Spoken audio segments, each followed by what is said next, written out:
Here's how to warm up your knee before a game or a training session. What's up guys, I'm Mark from Robust Knees. I'm also the head coach of the knee rebuild system. And a common question that I get asked is how do I warm up my knees before a game or a training session? So today I'm just going to run you through exactly what I do, exactly what I've helped a number of athletes do.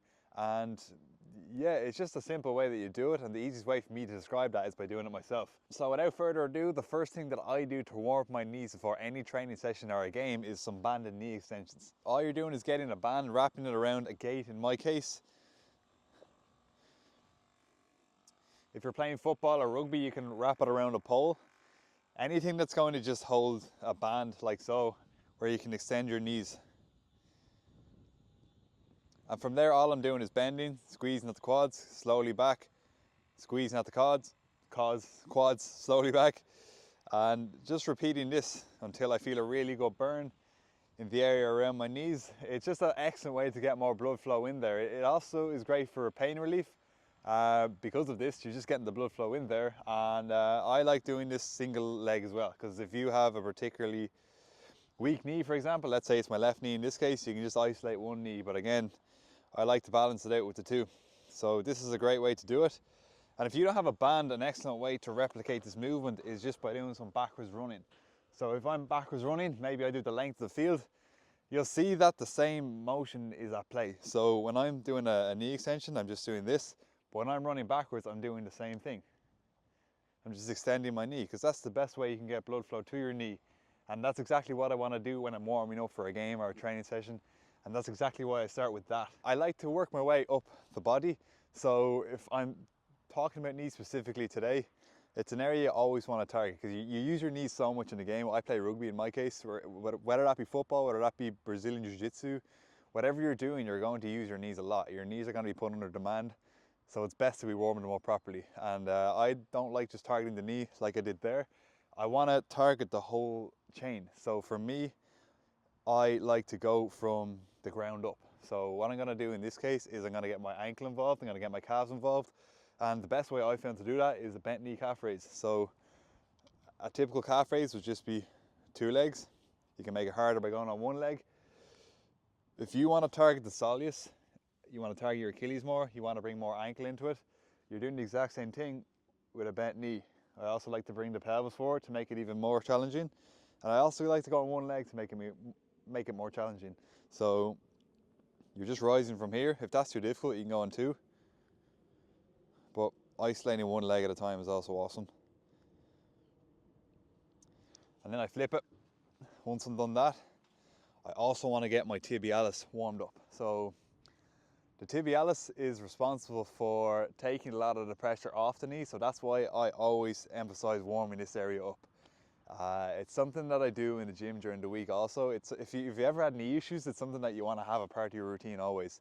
Essentially what you do to warm it up is bring your feet up like so. After you do up to 20-25 reps, you'll start to feel a burn in this area, just above the foot, around the ankle area, and it's a really nice burn. You can push it as much as you want with an exercise like this, because you can't really overdo it. So I like to activate this area, because when you're slowing down or stopping, let's say I'm running towards the camera, the muscles that are responsible for slowing me down are my tibialis. So if my tibialis aren't strong, that's going to put my knee under pressure. So it's ideal that I'm strong here, so when I'm slowing down, my knee isn't taking all of that pressure. The tibialis is taking a lot of that force away from my knee. So again, my knee is going to be more capable of meeting the demands of my sport, because I am able to slow down effectively. And it doesn't ache every time I slow down, for example. So again, this is why I do it during the week in the gym, but it's also why I do it here, just to get it warmed up. You can go even further by isolating each leg, like so, but you get a really good burn when you just do this. And then after that, I spoke about the straight leg calf raise earlier. We're going to do that again. So just straight leg calf raise. That way we're warmed up all the way up the chain.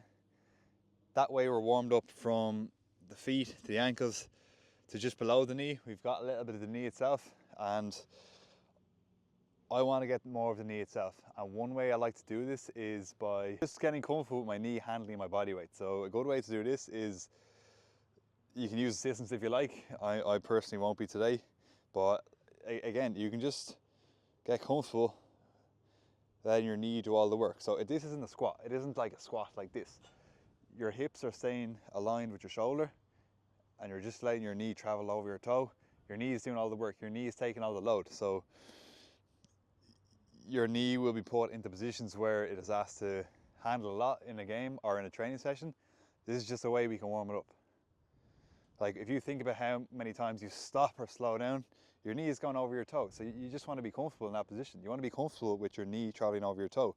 And again, you can do it with assistance. I'm not going to be doing it with assistance. I've done it so many times that I can do it without assistance. You can get there too. Again, I started with assistance. I used to always do this, and then because I did it so often, I can do it like this. And again, you do that on each side. You don't just do it on your quote unquote bad knee if you have one. Yeah, you do it on both sides, and that's just an excellent way to get the knee warmed up. And another thing I like to do in addition to this to warm up the knee and bring in a little bit of hip flexor work is an ATG split squat. So what you do here is one leg goes back, your chest is up, and you're just seeing how far you can travel over your toe with this leg.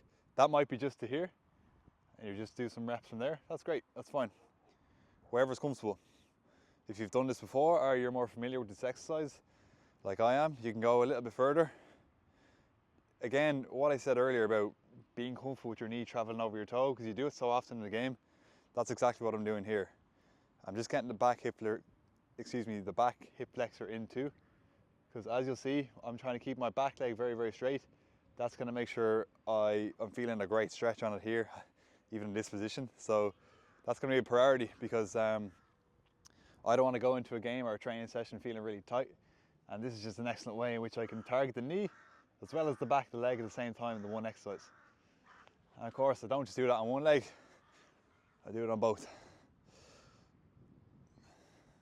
And again, if you can only go to here, that's cool. You're still going to feel a stretch in the back leg. You're still going to get your knee warmed up for those bent knee positions you find yourself in. But just go as far as you can. It's cool.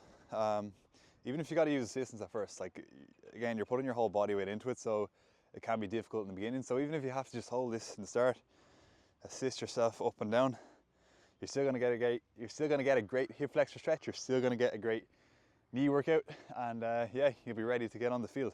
Yeah, I also like to get my hamstrings warmed up and the back of the knee warmed up just here. Yeah, people might have problems with the back of their knee, and in that case, you want to target it before a training session or a game. And the easiest way to do that for me, you can use a band to do a curl if you want. However, I like this way a lot better, because you can just leverage it to the point where you are. So it's just a bridge, and you're coming up like that. And the further you walk your feet out like this, the more of a hamstring, the more work you get on your hamstrings there. And you can isolate each leg, of course, and you'll just feel it in your hamstring and the back of the knee, and it's just a great way to prepare for a training session or a game. If you even hold it at the top, you get some good prep in. And then one last thing that I like to cover before I go into a game is just make sure my hip flexors are firing. I like to do this with a straight leg, like this. So you're just bringing up your hip flexor like so, slowing the way down.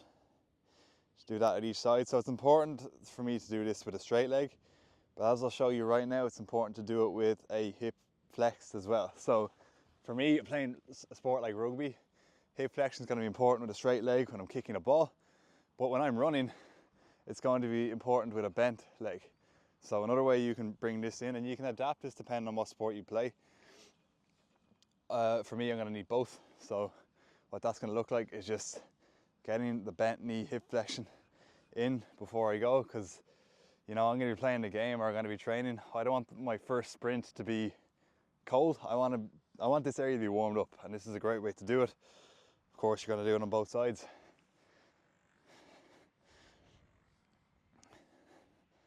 Yeah guys, that's just a great way you can warm up your knees before a game. Again, it's not just the knees, it's the area surrounding the knees. It's all one structure, and it's what I personally do before I do a training session or a game. And yeah, I hope that's helpful. Of course, you can head over to my Instagram page if you want to send me a message if you have any questions. There's heaps of exercises there that you can use to add to your gym routine or even add to your warm-up. There might be a few additional ones that I may not have mentioned today. However, this covers a lot. This covers a lot of what I would do, and it covers a lot of what I would do with my athletes before they go for a training session or before they go to a game. There's a lot of re-emerging work that's coming up today that's highlighting how much that we can build our knees and what we can do to get back to playing sports, to stay playing sports, and just have our knees more functional. And we know a lot more than we did, let's say 20 years ago. So it's my mission to share that information with you guys. It's my mission to get people back on the field. My mission not to let knee injuries hold back athletes, because as I said, it holds back thousands of athletes every year. And again, a simple warm-up is not the way to solve it, but it's certainly one of the tools that we can use to increase our chances. And every day we're just putting the chances in our favor. Of course, this complements a gym workout really well, and it's something we should always be focusing on. Working on your knees, doing some of the exercises that I showed you today, it's not only going to help you and your chances of knee injury being reduced and pain being reduced, it's also going to help you run faster and jump higher. As you'll see, I can do some of these exercises with weight, and I feel as I have improved my ability to do these exercises, my ability to run faster and jump higher has improved. And there's thousands of athletes worldwide who can say the same about their situation and their learnings of some of these movements. So rather than feeling bad about, oh damn, I wish this was around when I was younger and I wish I experienced this sooner so my career wasn't cut short, or I missed out on so many years playing because I didn't know some of this information, use it as an opportunity. Use it to write your own story. You know, I had to retire from sports at one point when I was younger. I used a lot of these exercises to help me in my journey get back, and it was a real game changer for me. So that's why I feel so inspired to share this message with you guys. And if you took anything from that, I'd really appreciate you dropping a comment below. Let me know what you'd like to see next.